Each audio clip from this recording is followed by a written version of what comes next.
I was 5. I had just gotten home from half-day kindergarten, had lunch. I remember there was a car that pulled up, and 2 guys got out.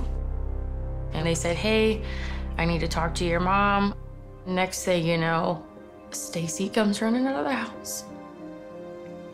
"Your daddy's dead, your daddy's dead."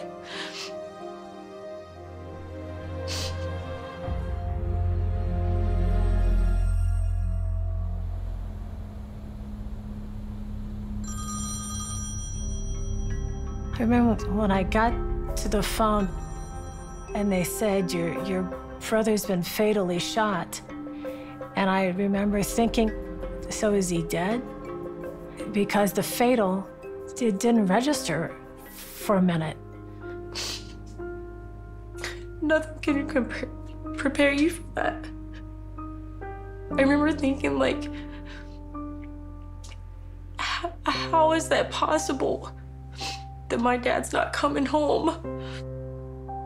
You can't understand the finality of it at 5. When somebody's gunned down in cold blood, someone that you love, that's beyond being able to describe the amount of pain that you go through. I don't believe Stacy ever thought Lindbergh was dangerous. And I do believe that Jim and Stacy both thought that they could handle whatever came their way.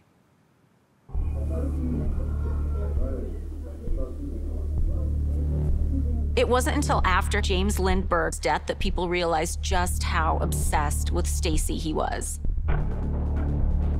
He decorated his motel room with photographs of Stacy Arthur.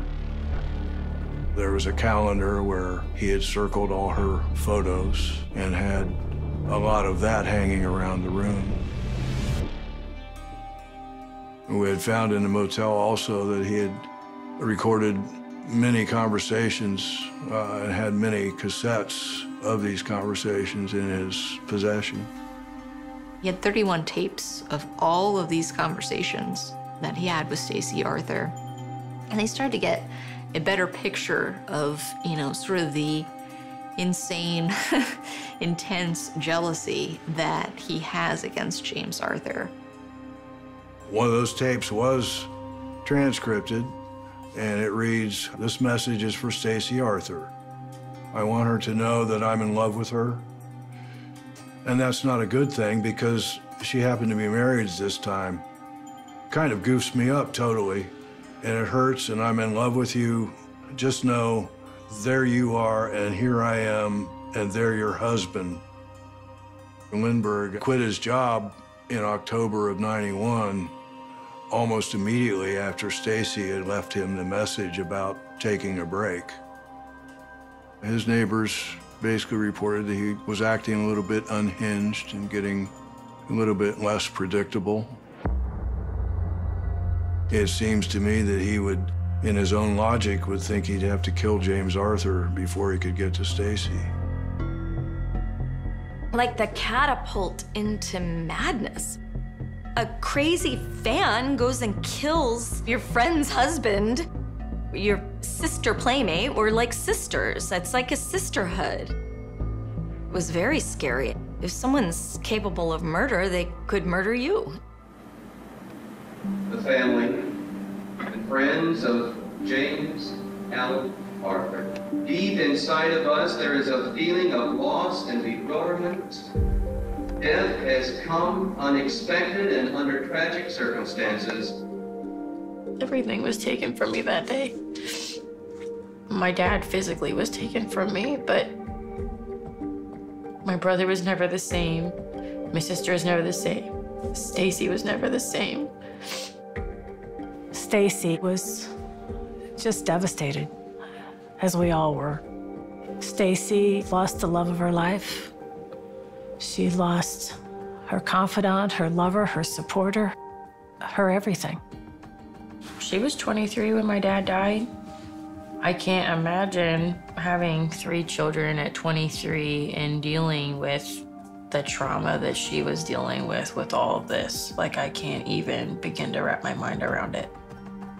You think certain things are such a big deal, and in the scheme of things, especially, you know, your husband or your family, that is what counts. That, you know, the other things don't count.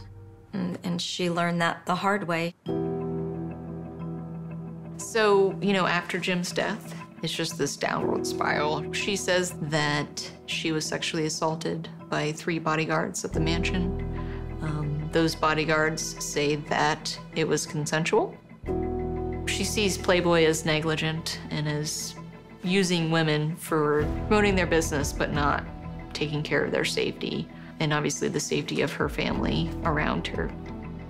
But she was asking for a substantial amount of money, and I remember that there was nothing to stand on. There was no real clear, you know, evidence. But she eventually stops going forward with that case, and it's dismissed without prejudice, but she never refiles.